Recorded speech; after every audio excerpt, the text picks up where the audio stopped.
Hey, Mike here. I just wanted to let you know that you can listen to Dark Poutine early and ad-free on Amazon Music, included with Prime.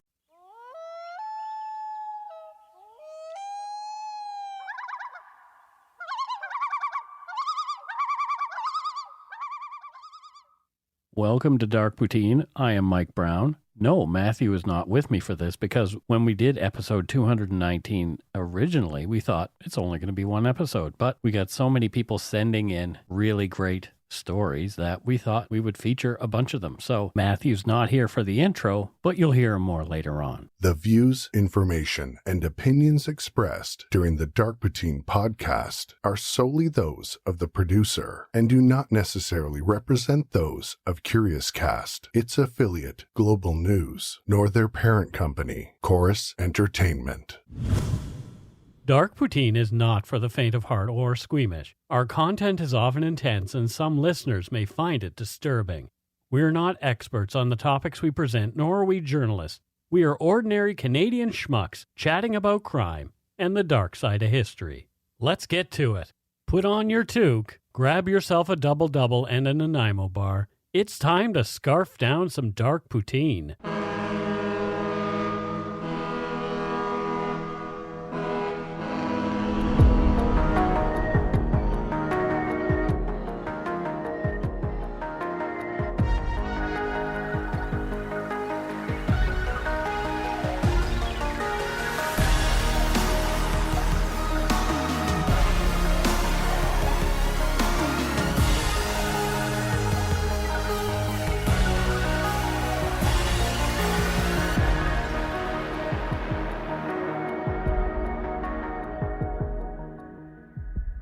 This episode, as promised, is our bonus episode featuring listener stories of their own UFO experiences.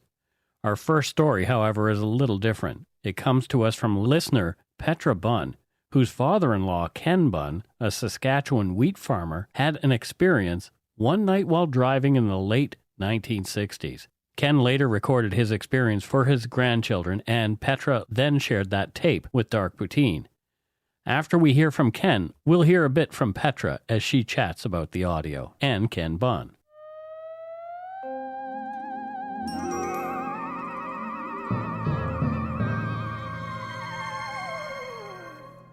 Hello, Carla, and I imagine that Mitchell's there too, and Mummy and Daddy, while I relate to you an incident that I had in observing what was a UFO, which is an unidentified object. I'm sure you're well aware of that, and you've heard about that in school. Back about 30 years ago, in the late 60s, it was very evident, and there were lots of sightings of queer objects and queer just objects that people couldn't understand what they were. And word got around that, these were the Martians or somebody from outer space coming down and trying to land on our continent. As you know, it could be up from Mars or some of those other planets. And this was quite evident in that time.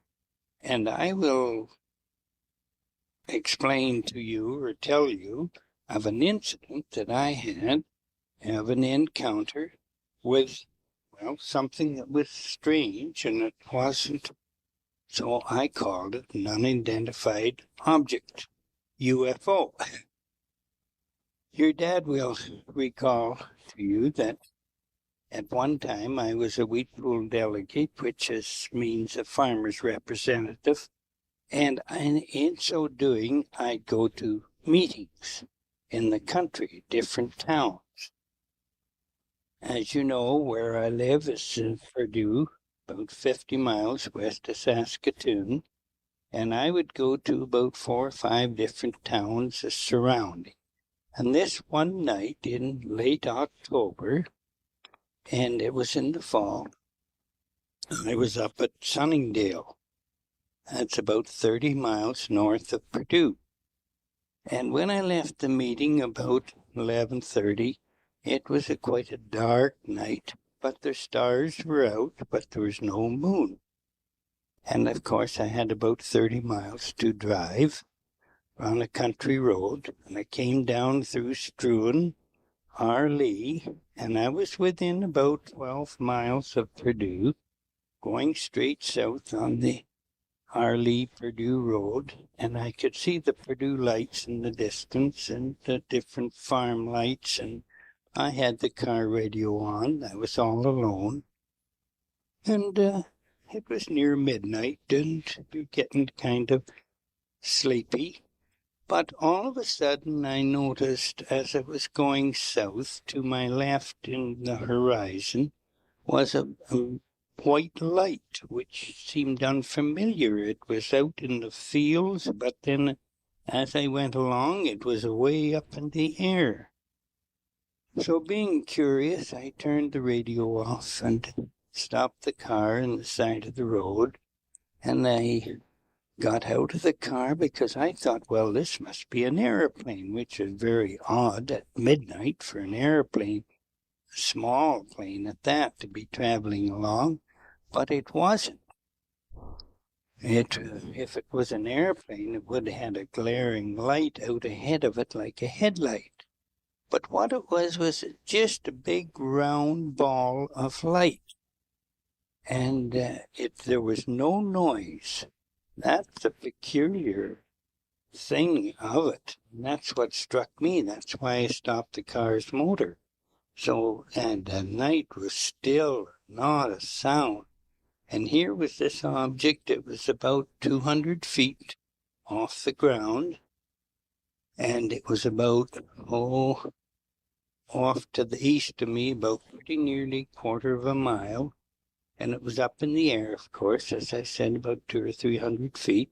And it was coming from the south. And as I stopped and was out of the car looking at it, it got pretty nearly opposite me and going in a northerly direction. And it just looked like a cabin with a light all lit up in there. But there was no observations or I couldn't observe anyone in it. It was just a light. And I tried to look for any structural part of the lights. You know, you'd think if it was a helicopter or something like that, it'd be a landing gear. But it was such a dark night, and the light was so bright that it just obscured any vision I could get. And as I stood there, it kept going north and north, and then it took in a northwesterly direction, crossed the road further down about 2 miles north of me, and it gradually went out of sight. But it was heading towards another city, North Battleford.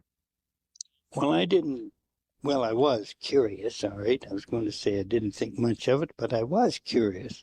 Such an odd thing. Right in the middle of the night to see something like that. When I got home the next morning, I contacted the news media, the local paper in Saskatoon, and the radio station, CFQC.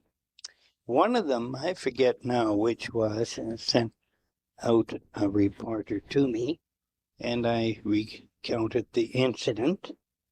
And, it was in the paper, and they discussed it a bit. But as I said, there was other sightings of various odd sightings, and they were all different at that time. So it just went on, and I never heard anything more about it, and I haven't dug into it since then. I've just let it go. But now that you have asked me about it, well, I've done my best to try and explain.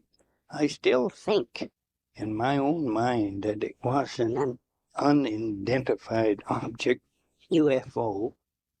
How else can you account for something strange in the middle of the night like that? So I hope that this will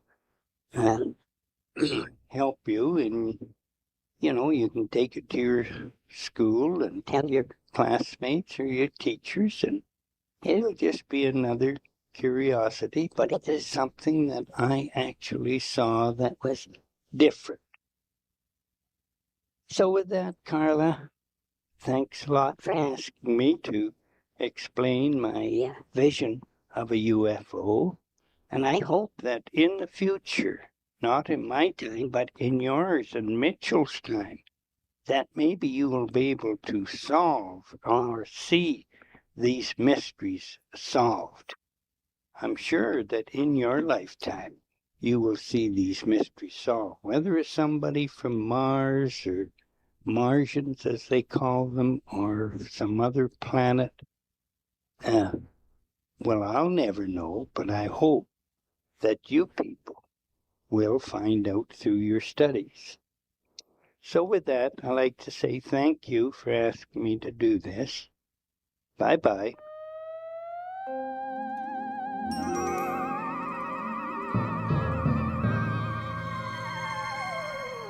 Let's talk a little bit about Ken Bunn, because I'm super interested in this guy.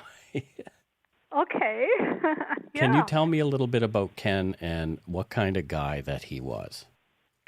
Yeah, okay. So Ken is my father-in-law, and he was a wheat farmer in Saskatchewan. So he and his wife had 4 children, and Alan, my husband, is the youngest of the 4. When he was farming, he was also involved in the Saskatchewan Wheat Board, and so he was kind of a businessman as well, if you know what I mean. Like he was, my husband was saying in his younger years he was, fairly serious, like a little quieter.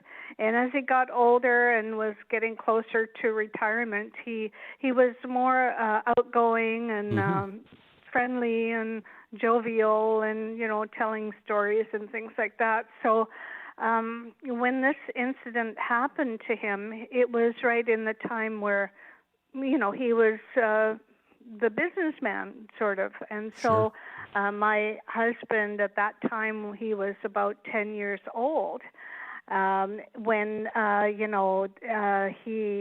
his dad was talking to a newspaper there in Saskatoon about this UFO sighting. And he remembered, that his mom was kind of... she was concerned that people would consider him a kook, talking about UFO sightings and stuff like that. So she always kind of wanted him to kind of downplay it. But he did tell everybody about it, and he wasn't worried that he would, he himself wasn't worried that he would be looked at as crazy or anything like that, and so he just went ahead and told people, the story of what happened, and so my husband remembers seeing an article in the newspaper there, and I did try to look for it, but I couldn't find it, and he looked through some records that he had, and he couldn't find it either, and he contacted his brother and 2 sisters, and they didn't know where it was either, so I wasn't able to get that for you, which is too bad. But that's okay. I did have the tape, so I knew where that was. Well, how did this tape come about? Like he mentions, I think he's mentioning children's names. Is it his grandchildren that he made the tape for? Yeah, my 2 children. Oh, yeah. That's so very what sweet. Happened? Oh yeah, I know. He was a great grandfather to them, very friendly and curious about what they're doing and how they were doing in school and things like that. And so I think this is how this came about, is that we were living in Calgary at the time, and he, of course, was living in Purdue, Saskatchewan. So they would come and visit, and quite often on their way out to the coast, which is where they tried to spend winters to get away from the snow out there, in Saskatchewan and whatnot. So they would stop in, and he would always say, well, how's school and what are you learning and things like that. And so my daughter said, oh, well, we're learning about outer space and UFOs. And so he just came out with it. He said, well, I saw a UFO once. Oh. And of course, everyone is just like, this is the first that I'd heard of it. Of course, my husband remembered from, when he was 10 and whatnot. And of course, his wife kind of rolled her eyes a little bit again. But, I said, oh my God, really? That is so exciting, because I'm a believer, you see. So I was interested in what he had to say. So I asked him, I said, well, when you get home, would you be able to record everything that you know of and saw? And then I will have my daughter take it to her class so that they can listen to it in class, which is what happened. He had gone home, and a week later or so, I got this cassette tape in the mail. And we listened to it, and I thought, well, that's pretty darn cool. And so I sent it along with her, and her class listened to it, and they thought that was pretty awesome too. And so I just put it away. I just kept it with where I have all my picture albums and stuff like that. So I knew exactly where it was. He said it happened around the late 60s, you think? That's right. Okay. In October, okay. I believe. Yeah, in October, and I listening to the cassette tape, I heard him say that there had been a lot of sightings of UFOs around that time, and so that piqued my interest again. I got on the internet and I kind of Googled some things. I found a whole bunch, and so I'm not surprised that he actually did see something. He's not the kind to try to draw attention to himself or make up stories or anything. He's just a really solid guy, and so I just thoroughly do believe that he saw something for sure. I think 99% of the people are actually honest that they feel that they saw something. I really do.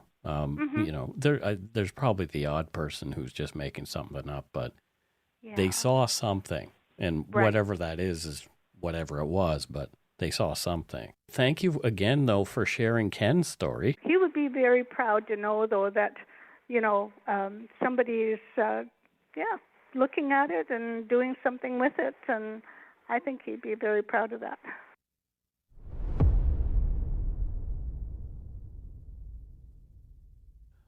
Did you not just fall for that guy from the first sentence? I want him to be my grandpa. Like, everybody wants someone like that to be their grandpa. I want him to be my grandpa. What a sweetheart. Yeah. And what a super interesting story. Yeah. You know? Again, he's not saying, ooh, it was aliens. He's explaining what he saw. And it was a fun thing that happened to him. Yeah, exactly. This is the thing. And this is why I think we should be really careful with who we make fun of in regard to these things, because some people are describing exactly what they saw. Yeah. They're not making something up. Yeah, I mean, there's a huge difference between somebody like Grandpa and somebody who's like, they were green men and they, did this. Yeah. It's like, come on.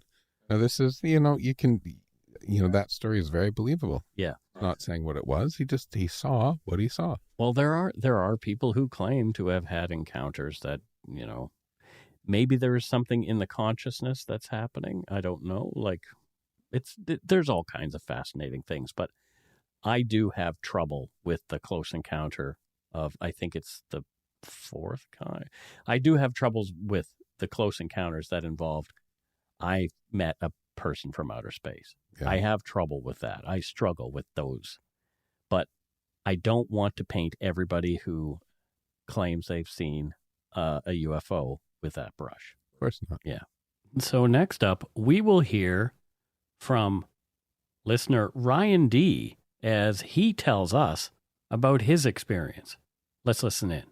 Welcome to the show, Ryan. Ryan is here and has agreed to share a couple of short stories about possible encounters with UFOs. So, Ryan, welcome. Having me. This is exciting and weird at the same time. Tell me about the first experience you had. Like, how old were you? Where was it? All that kind of thing. Right. Okay, so I was born in Montreal, but I grew up in a town called Saint-Anne-de-Sablavois. It's about 40 minutes outside of Montreal. It's on Route 133. If you go south, you're going to hit the American border, and you can cross the border and go into the United States. Mm-hmm. If you head north from Sablavois, you're going to hit Saint-Jean-sur-Richelieu. I'm not sure if you've ever heard of that place. Mm-hmm. Yeah, so there's a big military college there, and there's a big military base, and I went to school there. But ultimately, I lived in Sablavois, where my two stories take place. So like I said, highway, Route 133, and that's where our house was on. It was like a farmhouse. It was an old farm. We didn't do any farming. Everything around there was basically cornfields and dairy farms. My first story takes place somewhere between, I'm like 8 and 9 years old. And so that would be 1981 or 1982. I was born in 1974. I'm 47 now. So I recall is that it was at night, I was sleeping, and I woke up, and the air felt like sort of static, like electricity. That's how it sort of felt to me, like so it was just a buzz in the air. And it kind of, I was a kid, like I said, 8 or 9, and I was sort of like, not disturbed by it, but I was just sort of, waking up hazy, and it's like this feeling. And I decided I was going to go down. It was a 2-story house. I was going to go downstairs and sleep on the couch. Like I was just going to go down there. It's going to make me feel comfortable or whatever. And like I said, I had this sensation of this static electricity in the air. So I go down to the living room, and we had a big L-shaped couch. And I sort of just slept in the crutch of the corner of the L-shaped couch. And if you lie down there, I could look out the living room and see the front door of our house. All along the side of the house was like big farm windows. And because we were right beside the highway, you could hear transport trucks and mm-hmm. cars and everything whizzing by all night long, Mm-hmm. So I fall asleep.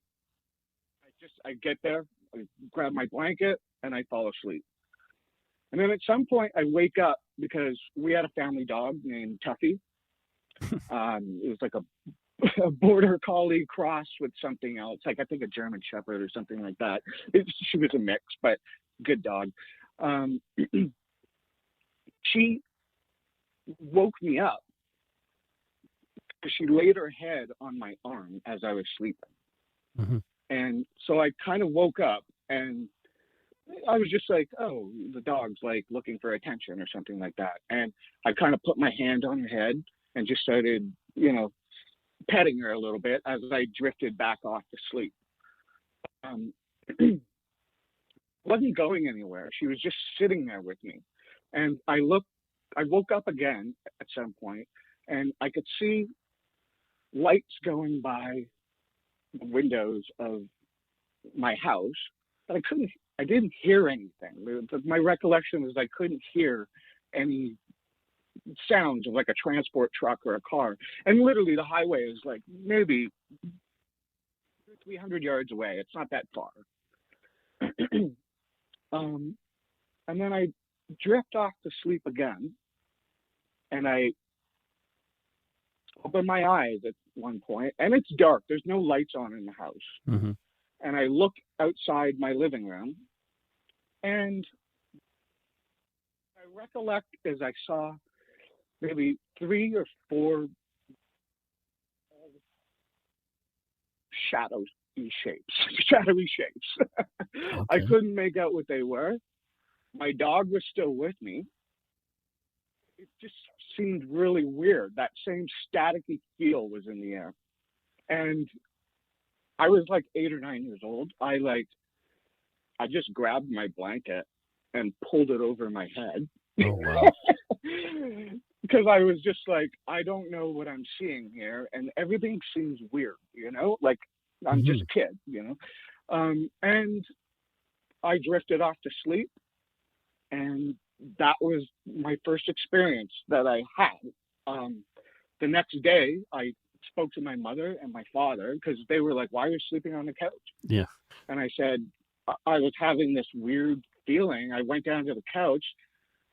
Tuffy, our dog, was acting a little bit weird, like she was just there with me.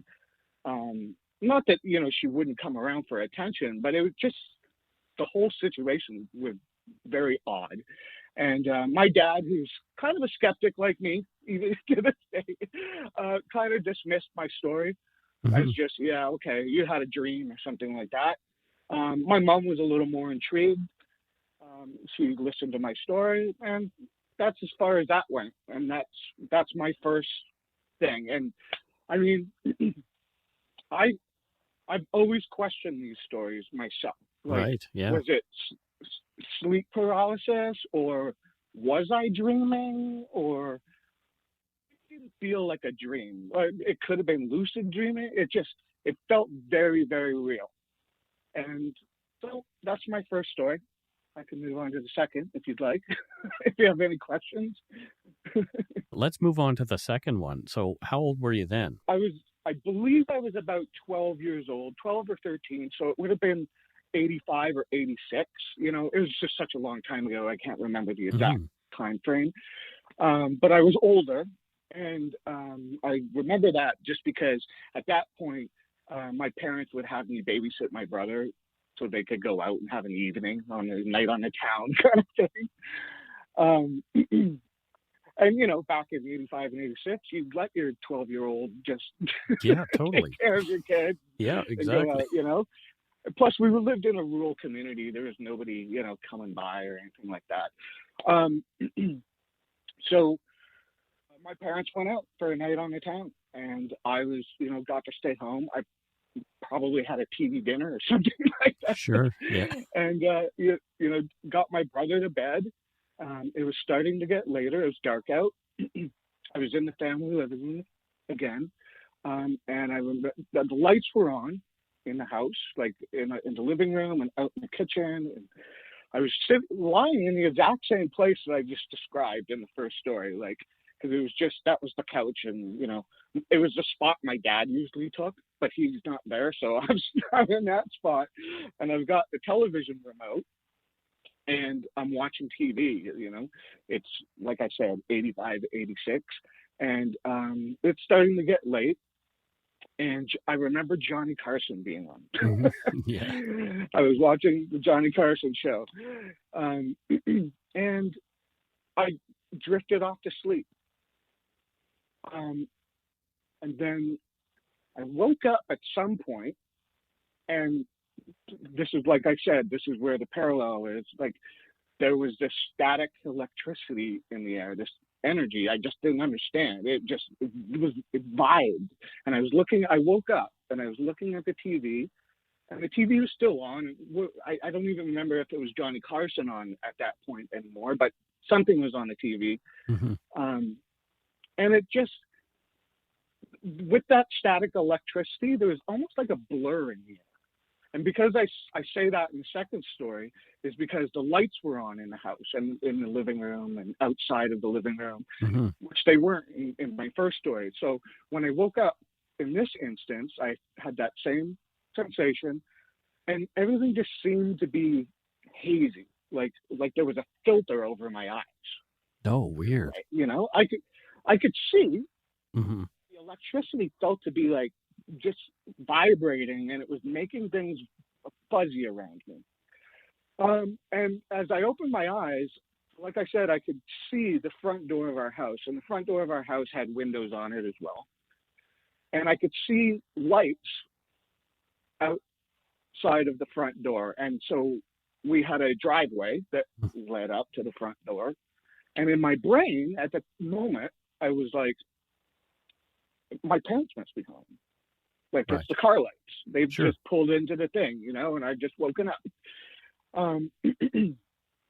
So I get up to the front door because I just want to peer out the window, and I expect to see my parents there. Mm-hmm. And what I see is two lights. I was just like, what are those? Like, I didn't understand. My brain wasn't comprehending what I was seeing. So I open the front door, look out. These two lights shoot north away from my property, sort of get over top of the cornfield that's like adjacent to our property. And we didn't own that cornfield. It was owned by somebody else. And the lights start to head west. So I run to the back door where we had a patio door. And I open up the patio door and I look out it and I see these two lights. So they're just whizzing over this cornfield. And the cornfield goes for a good, probably a quarter mile or something like that, 3/4 of a mile. And then they just shoot up into the sky and they disappear. And I don't see them anymore. Oddly enough, is I go back into the house, and my last recollection was I woke up in my bedroom. I was laying halfway in my bedroom Oh, weird. and halfway out of my bedroom. And I don't remember how I got there, and I don't remember anything that happened in between that time. I saw those lights shoot up into the sky, and then I closed the door and went back into the house. I don't have a recollection of what took place there. And that's basically it. Like, it's odd. It's very vivid type of stuff. I'll say I'm a skeptic. I doubt my own memories at times. Sure. But I've told my wife these stories. Like I said, I told my mother and father these stories. Like I said, my dad was a really big skeptic. He didn't really believe anything I was saying. I don't have it. They're so vivid. They felt so real that it's just hard to dismiss them as dreams or paralysis or something like that. Like it could be like I wasn't, on drugs or alcohol or anything like that. I was just a kid. So, I mean, that's it. That's my stories. I don't know if they intrigue you or. I've never felt that energy thing ever again, like in my life. I've never had that sensation of that electric static in the air. And an interesting point is, I don't know if you know, but back in the 90s, I think it might have been Unsolved Mysteries or one of those parallel sort of type shows. Yeah. But if you look up Saint Jean sur Richelieu, there have been like UFO sightings going back like to the 60s and 70s. Wow. It's just kind of really interesting because it seems like there's a lot of activity around there. And like when like I said, there's a military base and there's stuff like that. It just makes, I don't know, it's very X-Files-y, but it just makes me go like, what's going on in that region for these types of things to be happening? Is it us doing experiments? Is it the government doing experiments, or is something poking around? Yeah, exactly. Like, who knows, right? Thanks for talking to me. Cool. I really appreciate it. There's so many Canadian folks who have really, really good stories. And totally. And like I say, our American friends tend to drown us out. So it's good to hear Canadian ones. Wow, another interesting account. Let's take a break right here, and when we come back, we'll hear from Sarah and Stephanie about their experiences.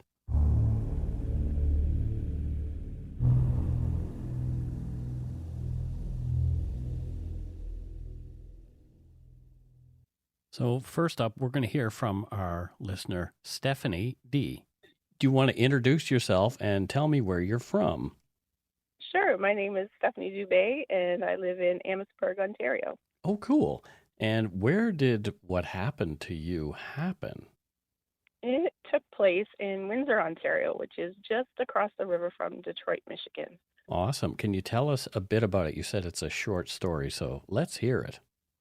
Okay, so at the time, I was a security supervisor, and I worked the midnight shift. And I arrived at a haunted church. That's another story. Mm-hmm. But I was getting the keys out. It was approximately 1 o'clock, quarter after 1 in the morning, because that was the time that I did my regular patrol at this particular site. And I was in the trunk getting the keys out, and I just had this weird feeling to look behind me and look up, and then all of a sudden there was this huge diamond-shaped thing right above the church and just above the trees, and it took up the whole sky. There was no clouds in the sky, and I was sort of off to the edge of Windsor, so it was a dark area. But it's really hard to explain what it was. I mean, I wasn't scared. I wasn't, shaking or anything, but I was just in awe. And the color of it was a different shade than the night sky. It was kind of shiny, but not really, and it looked like a black stone kind of. And part of me wants to say there was lights, but other parts say that there wasn't, because I still at this point was like, I don't know what the heck I'm looking at. It made no noise at all. There's an airport in Windsor, and with the Detroit airport across the border, you see planes all the time, and you're used to that kind of stuff. But there was literally no sound or anything at all. And like I said, it took up the whole sky. And it just appeared out of nowhere, and then I watched it for a couple of seconds, and then it just disappeared again, and I just went on with my business. I wasn't scared or anything, and there was no feeling of fear or whatever. And I never talked to anybody about it afterwards, because I was just like, did I really see that? I've had similar kind of things happen to me when I used to work security. I did the same things. And then I had a guy that night, another guard, about 2 hours later. He called me up and he says, can you stop by my site? And I'm like, okay. And it was about 20 minutes, from where I was to where he was. Mm-hmm. And he said to me, you're going to think I'm crazy. And I said, what? Why is that? He says, I think I saw a UFO tonight. And I'm like, oh, really? Yeah, I'm pretty sure I did too. And we just left it at that. We didn't talk about it. You guys didn't even break it down what each other had seen? Nope. It's like, oh, no, that was pretty bonkers, and I don't want to talk about it anymore. Absolutely. And it's like, I can still see it right now. Mm-hmm. I really can. And that was back in 2016. And like I said, I never really talked to anybody about it. And it's not that I think people think I'm crazy or whatever. It's right. Just, yeah. It's, but like I said, there was no feeling of being scared or anything, but it was pretty awesome. So I'm just going to leave it at that. So when it disappeared, did it kind of just... It just glided just away, and there was enough space where, because Windsor is flat, like there's there's no hills or anything like that, and there were no trees or big buildings around. It literally just glided off, and then by the time it had cleared the area where I was, it was just gone. I couldn't see it. And like I said, when it came in, it did sort of the same thing. So and I mean, you can see for miles here. So if it would have been a plane or something, I would have thought it coming and carry right on, right? But sure. Well, thank you so much for telling us your stories here, and you'll hear it next week when I release on Monday. Okay. Well, I hope you're able to use it, and keep up the good work. We really enjoy listening to your podcast. Well, what's your daughter's name? Caitlin Mueller. Caitlin. Okay, well, tell Caitlin I said hello, and thank you so much for I will. For her prompting you to tell your story. Yeah, not a problem. Okay. Lastly, we're going to hear from Sarah. So can you tell me just a wee bit about yourself? I know you want to remain anonymous, so we'll just refer to you by Sarah, but you are in Ontario, is that correct? I am, yeah. I live in the Hamilton area in a little valley town, and anyone familiar with it'll be easy to tell where I'm from, which is fine. Live in a little valley town in the suburbs of Hamilton, yeah. So how did you get interested in this topic? I mean, everybody as a kid sort of has an interest, but... Yeah, you know what? I didn't have like I wasn't head on into it until I had a sighting, and like I loved watching like the X-Files when I was a teenager. Mm-hmm. But I just kind of took it for what it was at that point, entertainment and stuff. And what kind of spiked my interest was when in December of 2006, I had a very strange sighting and experience. And that kind of, I fell down the rabbit hole trying to get answers. Of course, yeah, I would have too. Yeah. So set us up. Where were you? What did you see? And what went on? Okay, sure.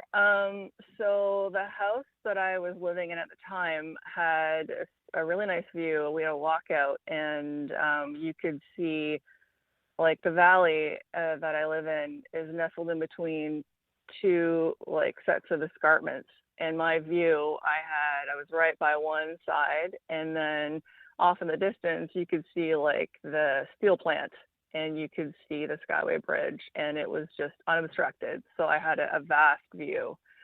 And I had put my then 2-year-old daughter to sleep. My husband at the time was playing a hockey league at night, and I was facing our windows that backed out onto this really nice view.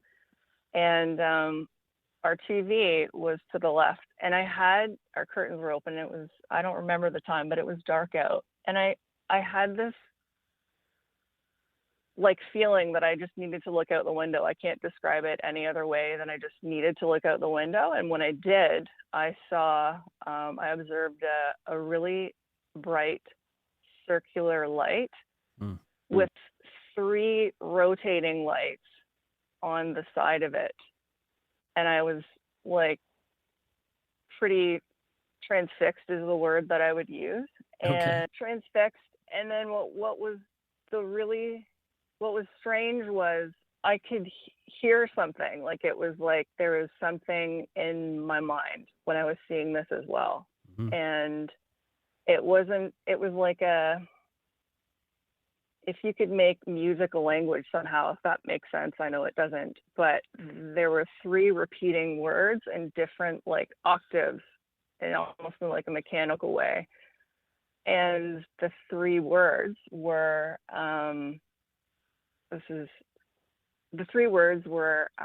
we are here. And it just kept looping, like it was in a loop. And I just sat staring at this, hearing it like in my mind. Like there wasn't an actual sound. I was just hearing this in my mind. So I'm gonna stop you there. So you weren't drinking. You're not a drug user or not at all. No. Yeah, so nothing. I'm in the care of my daughter's asleep. I'm expecting my husband home a few hours later. I'm watching this, and it's almost like you just describe it, like it sounds so out of, like, it's not normal what's happening, and right. Yet I'm kind of at the same time acting normal. I'm like, I'm going to pick up my phone because my next door neighbor was a pilot, and I was like, I'm going to get him to see what this is. Mm-hmm. So I went to use my phone, and it wouldn't work, and I went to call my husband at work, and it wouldn't work. So my phones wouldn't work, and then it all of a sudden just like it vanished. And so I was like, I'm going to go to bed. What else? Which seems weird when you've had this extraordinary thing that you're just going to carry on with a normal life activity. But I went to bed, and then I woke up, I don't know, a couple hours later to my husband running up the stairs, whipping our slatted blinds open, freaking out. And he was like, what is that? What is that? Get up. What is that? And when he opened the blinds, there were hundreds and hundreds and hundreds of lights coming from, like, the sky was dark and it was a clear night, but these lights were coming down to the ground, and the sky it was like somebody put a cookie, I don't know, like if you were going to, like, it was just this shape that was, the sky was all black where the lights were coming down, and then there were stars on the outside of that. Oh, strange. Like there was a void space. And so we watched this for some time, and we were both really like shaken by it. And we went downstairs and tried to take a picture with the camera. And what showed up on the camera was different than what we were observing. Mm-hmm. The camera picture came out with all these like red flashy lines. It was almost like it wasn't working. It was like these red laser-like things.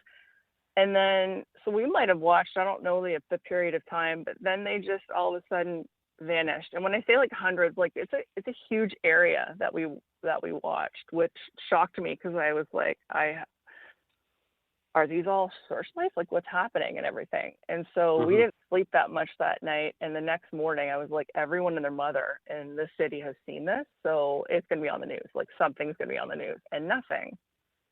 And I thought, okay, well, I need to figure out what had happened. And so I had called the Hamilton police, and I said, did you guys have any searchlights? Like, did anyone report anything in the sky? Like, this is what I saw. I Googled online, like, where would you report things that you don't understand, that you've seen? I didn't share with anyone that experience of hearing that. Like, I had told people that there was a bright light a few hours earlier, but it's really, people really tend to think you're crazy when you have like interaction somehow. Yeah. A sensory thing, like, it's still really kind of taboo, even in like the UFO community, I guess. And so I came across SciCan, which at that time was Paranormal Studies Investigations Canada. Mm-hmm. And they had a bunch of volunteers that would look into all subjects like cryptozoology, I found out, and ghosts and hauntings and UFOs. And so I wrote in and contacted someone and just said, this is what I saw. I'm going to try and figure it out. And the Hamilton police called back and told my husband not to let his wife look up in the sky anymore. So that was pretty embarrassing. Yep, not very validating at all. And even though I wasn't screaming at the top of my lungs, like, I've seen this UFO, there's everything, like, I was really perplexed. I thought it. And then so I started doing my own, like, what can I eliminate on my own investigation or looking into it. And so I contacted an atmospheric weather group and sat in on some of their sessions. Like, maybe I saw something totally natural, and, and I described what I saw to several people there, and they said it wasn't, like, light pillars could have been an explanation for the lights in the sky, but it doesn't explain how my husband would have seen them traveling, because you have to be at a certain static point to observe them. And so I called the Hamilton airport to see if there was any aircraft going along, and I actually ended up making a really solid connection with one of their controllers there, who helped me in later years when I was looking into things a little bit more with SciCan. And to this day, I don't know what it was or what I experienced, but it was, it really affected me. As time went by, my then husband just kind of shook it off, as that was weird, but whatever, kind of life goes on. I was really, really, it threw my understanding of like what could be possible. It really impacted me. I would definitely have that same reaction, and probably your experience from earlier in that same evening is what brought it home even harder for you. I've heard that before, like people having those repeated 3 words. Really? Yeah, this isn't the first time that I've heard that, and I can't recall exactly where I've read it or seen that, but it isn't the first time that I have heard of somebody hearing the words, "We are here," in some way. Yeah, I don't know. I mean, like, I was trying to figure out what it was, and I had been communicating with somebody who's now a dear friend who is heavily involved in researching the topic. I mean, as much research as you can do, right? Because essentially you're just looking to eliminate natural or man-made causes. Like, anyone that, like, I don't know how you can define something that's unknown or unexplained unless you find an identified flying object. Exactly. And so because I was so dogged in this pursuit, this person that I have become quite good friends with, this researcher, she had said, I get so many of these reports. can you help with some Southern Ontario ones? And just do it. We have a sheet. You look for location, intersection, what they saw, and you document that way. And then you just do the best you can to figure out what these objects are. And sometimes I was able to do that. Like I was able to say, okay, this is where a model plane club was flying one day, and this is why they had one day. And so I was able to do that on a few things. And then there are other ones where I just, didn't have that opportunity to do that. But I did that for some years, and it was really, really interesting because there's so many reports. There's so many. I just focused on Southern Ontario because that's where I would get the reports from. But in the email that you sent me, you mentioned that you had another episode or another incident 2 months after. Yeah, talk about that. So in February of 2007, again, it was another night that my husband had a hockey game in the men's league at night, and I had put my daughter to bed, and I fell asleep, and then I woke up like a bolt of lightning, and it felt like if you've had a million cups of caffeine, how you just feel like you're vibrating, like you can just do whatever. Like yep. I bolted out of bed with that feeling, and I felt like I needed to go check on my daughter, and I did, and she was okay. And I went downstairs, and it was that same feeling like you need to look outside right now. And I looked outside, and there was a bright circular light that was moving in a very erratic fashion. And we have a lot of flights because we're close to Mount Hope, the airport. Mm-hmm. So I'm aware of what like airplane lights look like. And this was very big. It was not an air, and there weren't any flashing lights this time. It was just moving in these really erratic, fast-paced fashion. And then I watched it just shoot up, and then it disappeared. And I thought, you know what, I'm going to email myself and this friend researcher I know so I can prove to myself I'm not sleeping. Like I'm awake. This wasn't a dream. This is what I've observed. And I sent that off, and the next morning she contacted me and said, not only did you see something, but we've had reports from Southern Ontario, and she's connected with people in the States, and they had reports in, I don't know, but they were all along like the eastern part of the seaboard, and she had found out that like the Phoenix lights happened years and years earlier. Mm-hmm. But they had another blip that same night.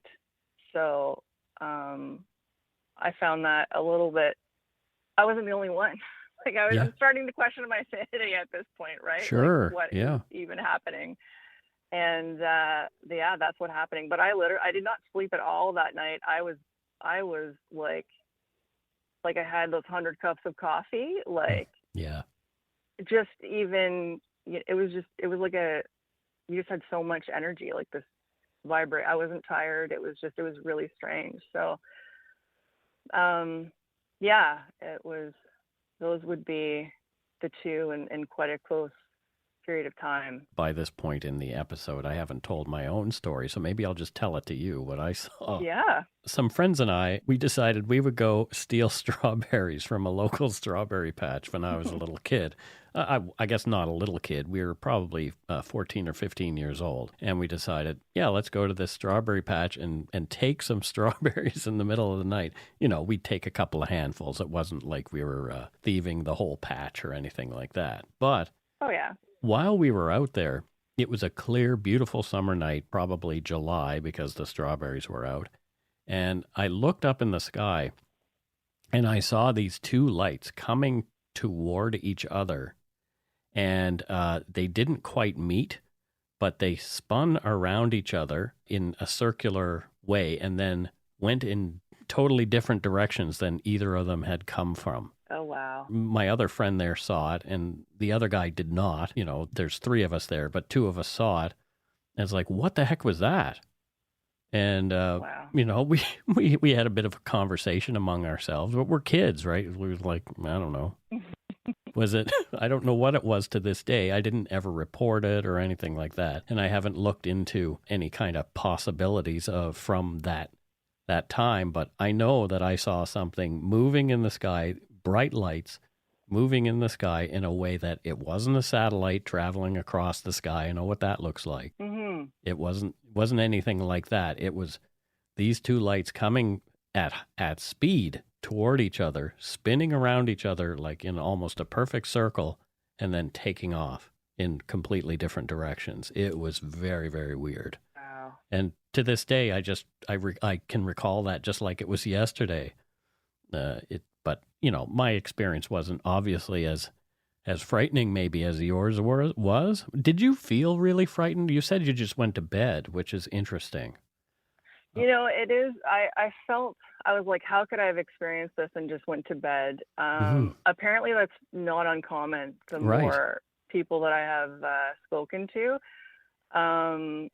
And like when I say speak to, I don't speak to anyone. I'm actually not even in my house right now. I don't speak to people about this because it's just so, there's that stigma, right? And but in the circle, or when I would get those reports to look into, or even trying to do my own little make sense of things, it's oddly not uncommon to just kind of carry on. It's almost like you're just snap back to something and you just I need to make sense. I just need to carry on with life. I don't think I was frightened of the actual sighting. I was just my core beliefs of science and what it could was shaken, because to see that and experience that, you kind of question your sanity a little bit, and then B, if you come to the conclusion that you're crazy, then you have to deal with that, right? But if you come to the conclusion that no, I'm not, I'm actually not, and this is something that I've experienced, what does that mean? Rather than telling people you're crazy, let's look into what that experience means to them. We don't have to even determine what it was, but what kind of meaning does that have to you? It's like the whole DMT experience with people seeing certain things, and everybody who takes that particular drug sort of sees the same thing, Exactly. Yeah. So what is it about consciousness? Is it something quantum, or what is going on? So it's really fascinating, like you say, a fascinating rabbit hole. It is, and you hit it on the head. Like that, from my experience, that led me into really looking into. I had been interested in consciousness, but that really, I did a lot of research and looking and work on what that looks like and how our individual consciousness may impact, from a sociological perspective. What does something mean to someone? What does something mean to a community? What does something mean to, and there's some really fascinating research done on parapsychology and UFOs from a sociological perspective. And it's really fascinating. And that's where I have, that's where I've been recently. I don't necessarily think about my experience often, other than, something that happened, and I don't speak about it much at all to anyone, actually, because it is so it's still kind of seen as out there. Well, because people are going to say, did Sarah have a psychotic break at some point? Sure. Those are real reactions to this kind of thing. So and it's why I mentioned things the way I did in the first episode about stigma around reporting and that kind of stuff, because people are afraid that people are going to think they're nuts. And there's not a lot of opportunities to I only know when we were receiving reports, when I was looking into quite a few, in the later years I was doing it, we would get reports coming from all walks of life, and there would be sightings where you would see it, and then you would get increasingly more where there's an experience to it. Whether it was some people observed a light in the sky, and then they'd think of a shape, or a shape would come into their mind, and that object would do that. It would mimic what they were thinking. And I've had people from from various walks of life that you would think, not that you would need to, that would be really well respected and renowned, that they wouldn't make these things up. Not that anyone would, but when you think, okay, well, if a first responder reported that, I might believe it a little bit more, because they have to use critical thinking and observational skills all the time, or somebody from the military. And there's a lot of people out there from those walks of life and others that have had the same experience. And they just need people to listen. And there's not a lot of space for that. Like there's not, I would say there's not a lot of things. So I really appreciate you giving voice to this. And it just makes it like, it takes away some of the stigma and feeling alone or weird, or, you know, like you're doing a really wonderful thing, especially for people who have experienced anything like this. So I think that's awesome. Well, thank you very much. And that's a perfect note to end on, a compliment to me. Well deserved. Well deserved. There you go. Okay. So thank you so much, Sarah, for doing this with me. You're so welcome.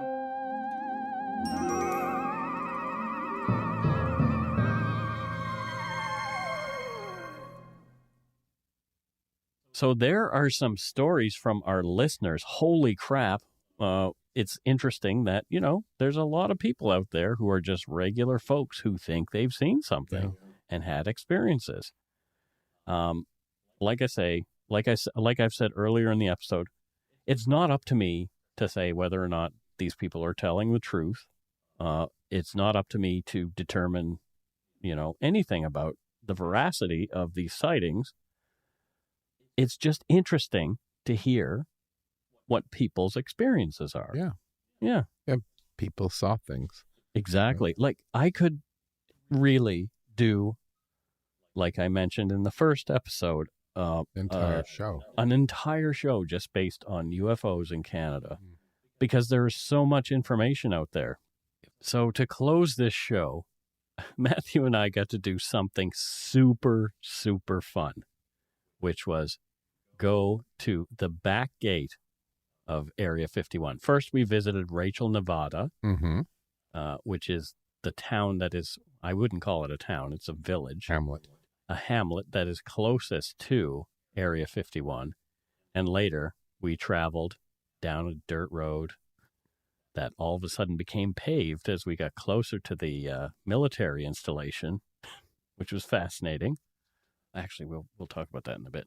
But so we went to CrimeCon, and Matthew and I decided in the first day, because we're working on this UFOs thing, we're so close to Area 51, let's rent a car and go for a drive. Yeah.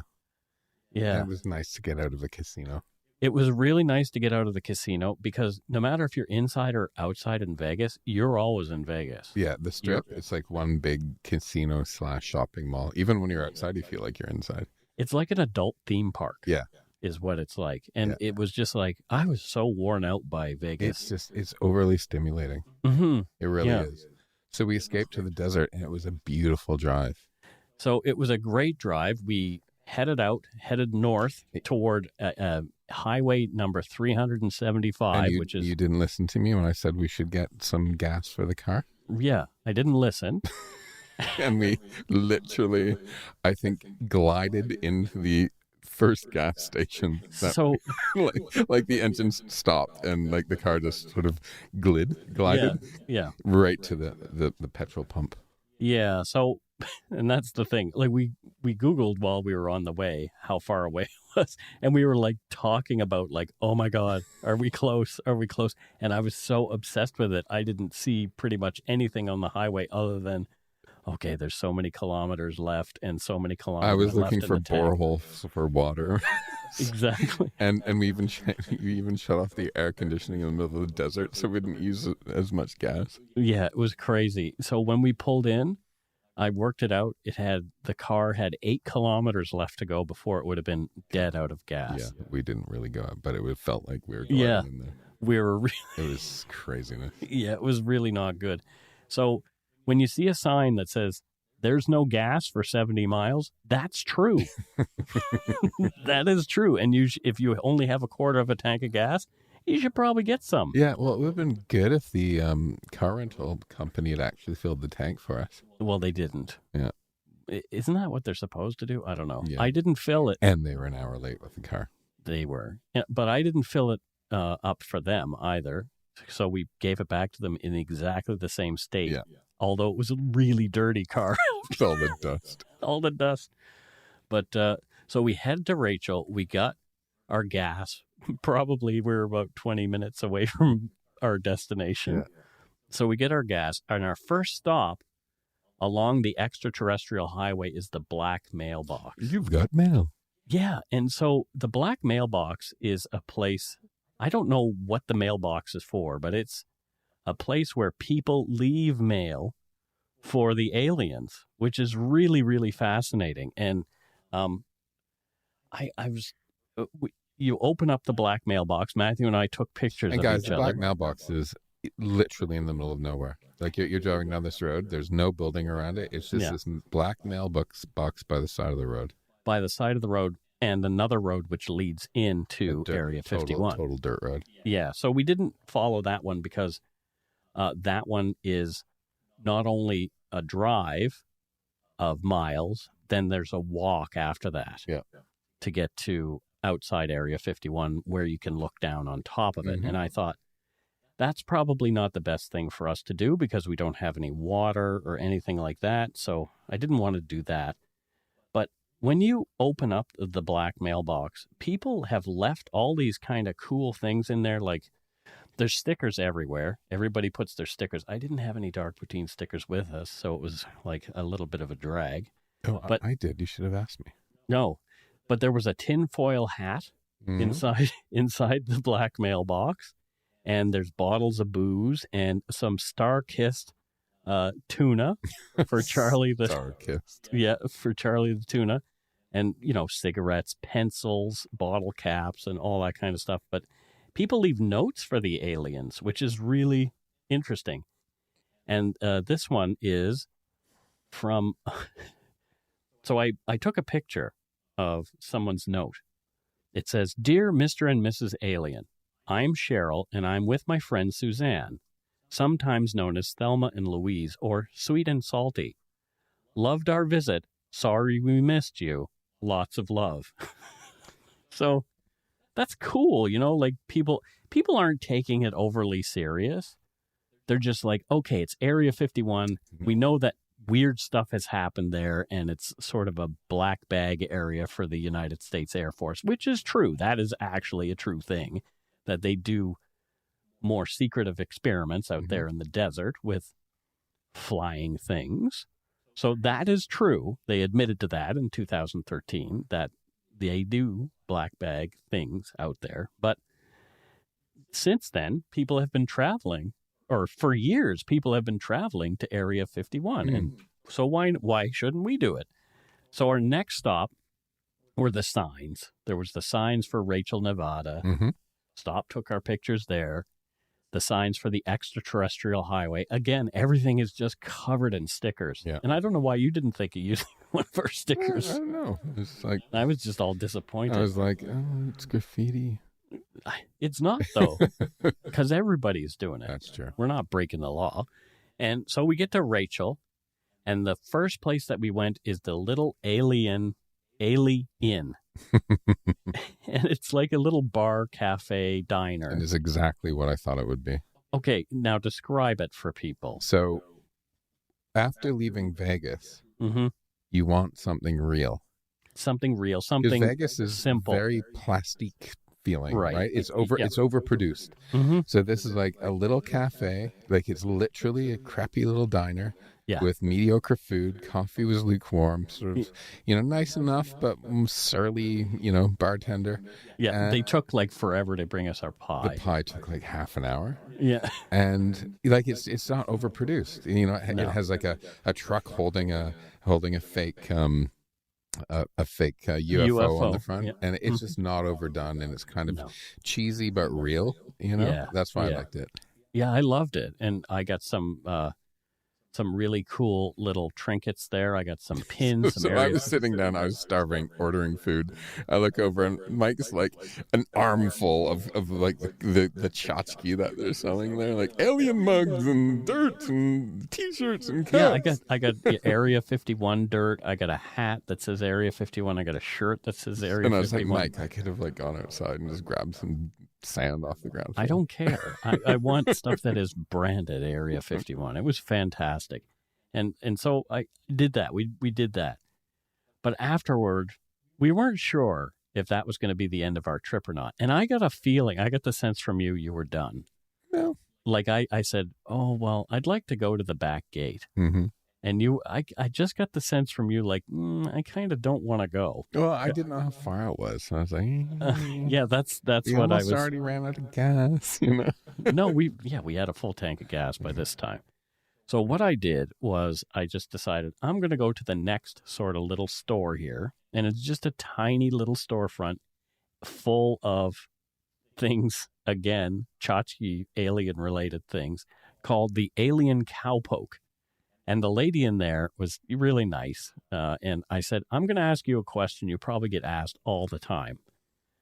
How do you get to the back gate of Area 51? Because honestly, on the maps, doesn't show it. No, it's like shitty drawings from like Microsoft Paint. Yeah. And so I'm actually going to probably create a map to Area 51 and put it on our website and get in big trouble for it. List. Yeah, I don't care if I'm on a list. I honestly don't. But, yeah, so she said, well, you go out this road and you turn right on 375, the Extraterrestrial Highway. Mm-hmm. You drive a mile from here and you see a stop sign. Okay, on the right. Take that right and drive for 10 miles down this dirt road. Mm-hmm. And you'll get to the back gate of Area 51. And I was just like, so it's that simple? Yeah. It's that easy to find? And she's like, yeah, just do that. And I was thinking, okay, so I'm trusting a local with directions. My cousin and I, we gave somebody crappy directions one time. Person from... You can't get there from here. No. What happened was this person was in Bridgewater in July. You're evil. I didn't do it. My cousin did it. So this person came to Bridgewater in July. They're from North Carolina. Mm-hmm. They had skis on the top of their car. They've come to Canada to go skiing in July, and they're in Nova Scotia. It's hilarious. And so my cousin, they pull over and they say, hey, where's the ski hill from here? And my cousin gave them directions, says, okay, get on this highway heading north and just drive as far north as you can possibly go. So he directed them to the 103. Keep going. And just keep going north. Eventually they'd run into snow. No, what they would run into is Cape Breton. Oh. Oh, well. If you did that in Ontario, just north, you would eventually run into permafrost, at least. Yeah. At some point. Like 3 days later.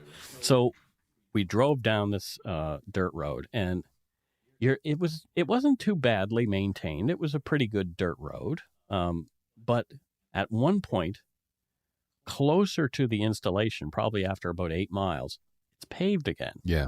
But the paved road was shittier than the dirt it had road. Potholes. And yeah. Ladies and gentlemen, Mike doesn't care about potholes. No, I just smash into full blast through them. I'm like bashing my head on the roof of the car. I did not rent from Enterprise Rent-A-Car. Anyway, so we just, plowed through. I did actually avoid some of them after hitting the first one. Yeah. But so we drive up to the back gate, and here it is, this military installation, just like you would think, with razor wire and chain link fence and all these signs all over the place and video cameras on these tall things and a gate, a double gate. Yeah. So you have to go through one gate, talk to somebody, and then go through another gate before you're actually in the installation. So if you're thinking about storming Area 51, that's probably not going to go so well for you. But I decided that I am just going to walk right up to the fence. And so Matthew kind of hung back a little bit. Which is weird, considering I like to pull up to the back gate. Anyway, and so I took a picture of myself in wearing the Area 51 warning restricted area deadly force authorized hat. Super tourist. Like I wanted to do that. And it says, warning, military installation off limits to unauthorized personnel. And it gives like a whole bunch of stuff and punishment up to 1 year imprisonment and $5,000 fine. And then somebody put like a little UFO sticker on that sign. And then there's a sign right by the gate that says, warning, U.S. Air Force installation. It is unlawful to enter this area without permission of the installation commander. While on the installation, all personnel on the property under their control are subject to search. Warning, no trespassing. Maximum punishment, $1,000 fine, 6 months imprisonment, or both, strictly enforced. And then photography of this area is prohibited. So what did I do? I took a picture. So Mike's right up there. Yeah. Taking photos. Yep. And what happened, Mike? I set off the alarm. No, seriously, guys, no shit. So I thought Mike was going to shit himself. He skittled away from there. We jumped into the rental car and like took off. We didn't speed off, but we drove. We drove a little bit faster than the way in. Yeah. And people have said, Mike, you're going to be on a list. And honestly, I don't care. I really don't care because I don't do anything. Oh, it just makes your life more interesting. Yeah, it's like, if I'm on a list, great. Fantastic. Oh, you're that guy who set off the alarm at Area 51. I think everybody gets that if they're too close because I've seen some videos of other people doing that. Yeah. But yeah, so I set off the alarm at Area 51. Bucket list item checked off. Ding. You know, my friend Lanning, he lives on the island now. He used to live here in Vancouver. Yep. He spent 18 days there doing his U.S. military desert training. Oh, wow. And he said he kept his eyes open for spacecrafts, but he didn't see anything. Didn't see anything at all. But oh, well. So that is it for your Dark Poutine bonus episode on UFOs, listener encounters, and our trip to Area 51. Don't forget to be a good egg and not a bad apple. And I know Matthew would say, bye-bye, everybody. Bye.